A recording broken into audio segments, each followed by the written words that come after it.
I would like to talk about the need for cardiac surgery for $800, the need and how it can be done. I'm a cardiac surgeon by profession, but I have a very interesting job. My job is putting price tag on human life. Now, you must be wondering what kind of job it is. Every day, I see about 60 to 80 patients in my clinic. Most of them are little kids sitting on the mother's lap. I examine the kid and I tell the mother that your baby has a hole in the heart.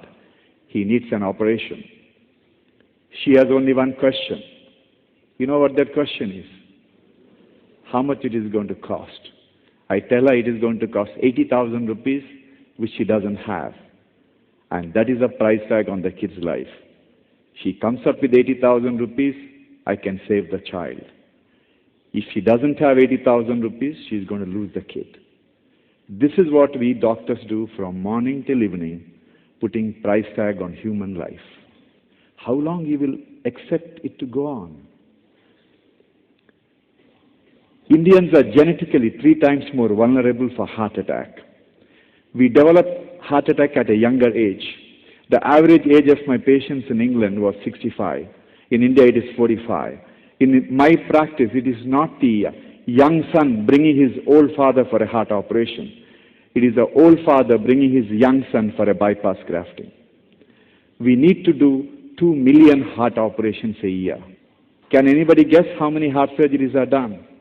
It's only about 120,000 heart surgeries a year. What happens to the remaining 1.9 million people? They perish gradually over a period of time. In the process, we perhaps produce the largest number of young widows in the world. How long you will accept it to carry on? Why this mess? This mess is because our government spends about 1.1% of the GDP on healthcare, slightly more than sub-Saharan African countries. We thought we have to look at alternative way of funding healthcare.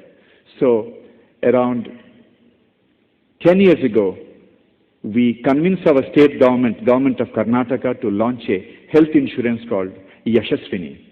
We convinced 1.7 million farmers to contribute 5 rupees per month, 11 cents per month. And government agreed to become the reinsurer. In 10 years, over 4.5 lakh farmers had varieties of surgeries, and 60,000 farmers had a heart operation, all because of the power of 5 rupees per month.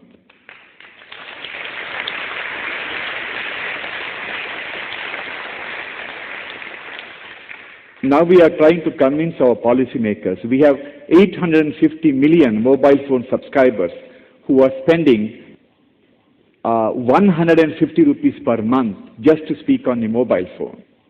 So if we can collect 20 rupees from each mobile phone subscriber, we can cover the healthcare of 850 million people. This is the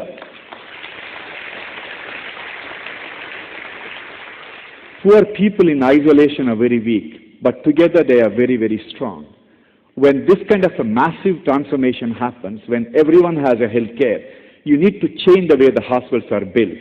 So 12 years ago, we started a concept of health city in Bangalore, and this is a picture of our Bangalore health city.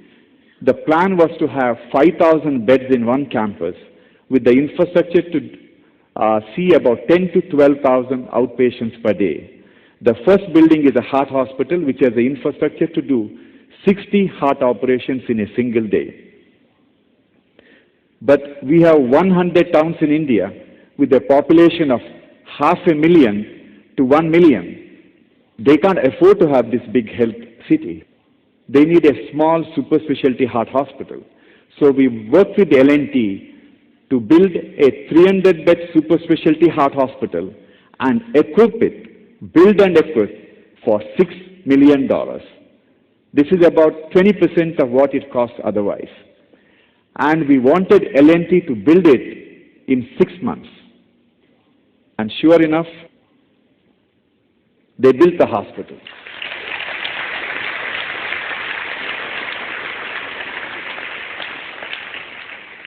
This hospital has come up in Mysore. In this hospital, after the heart surgery is done, when the patient is in the ward, patient is not taken care by the nurses alone. Patient is cared by the spouse.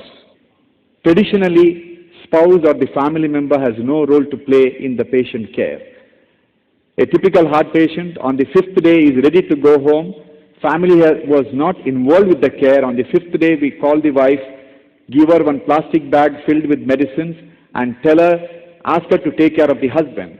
She is lost. She doesn't know what to do with him. Whereas if he is involved with the entire process of caring in the hospital.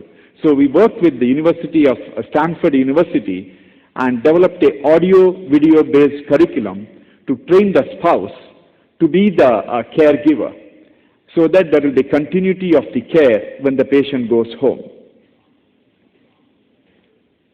The economy of the 21st century will be driven by health sector, because health sector is one industry which can create millions of jobs.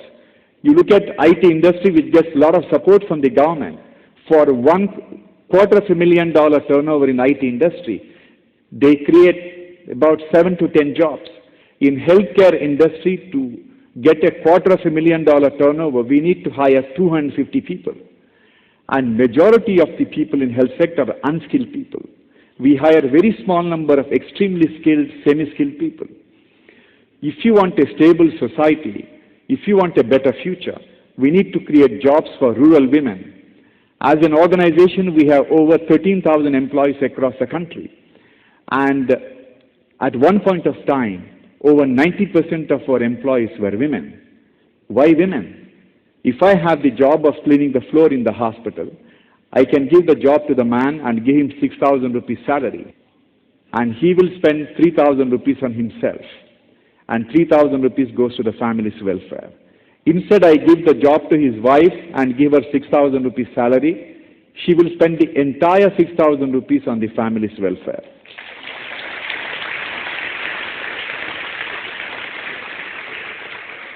A woman who comes from a low socioeconomic strata, once she is employed, she becomes an empowered woman.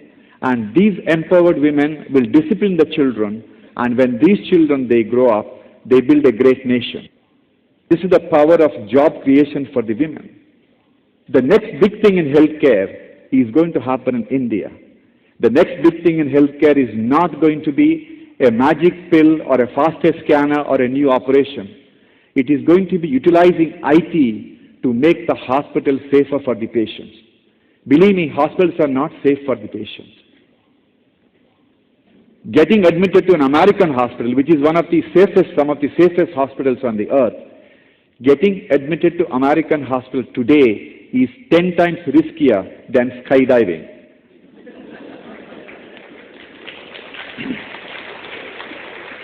We need to make it safer. To make it safer, we have to use IT.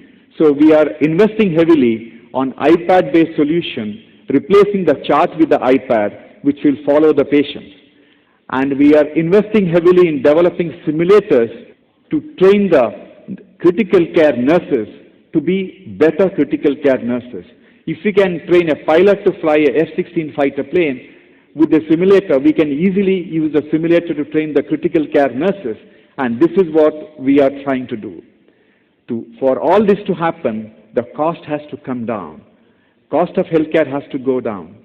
If a solution is not affordable, it is not a solution. So we invested heavily on technology to get the information.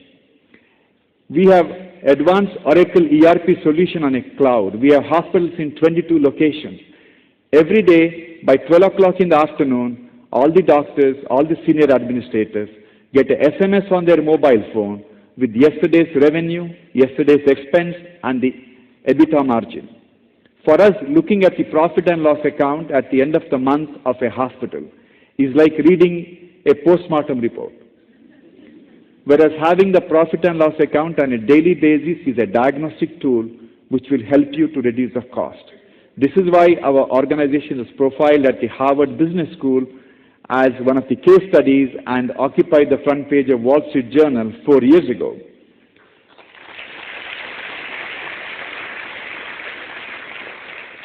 We believe that India will become the first country in the world to dissociate healthcare from affluence. India will prove to the world that the wealth of the nation has nothing to do with the quality of healthcare its citizens can enjoy. Why we can do it when other developed countries can't do it? It's mainly because we produce the largest number of doctors, nurses, and medical technicians in the world. Outside the US, we have one of the largest number of US FDA-approved drug manufacturing units. We have everything going for a phenomenal healthcare delivery. But never give the credit to the policymakers who you think made it happen. Everything good in this country happens by default. And if there is one country which is directly managed by God, that is my country. Thank you very much.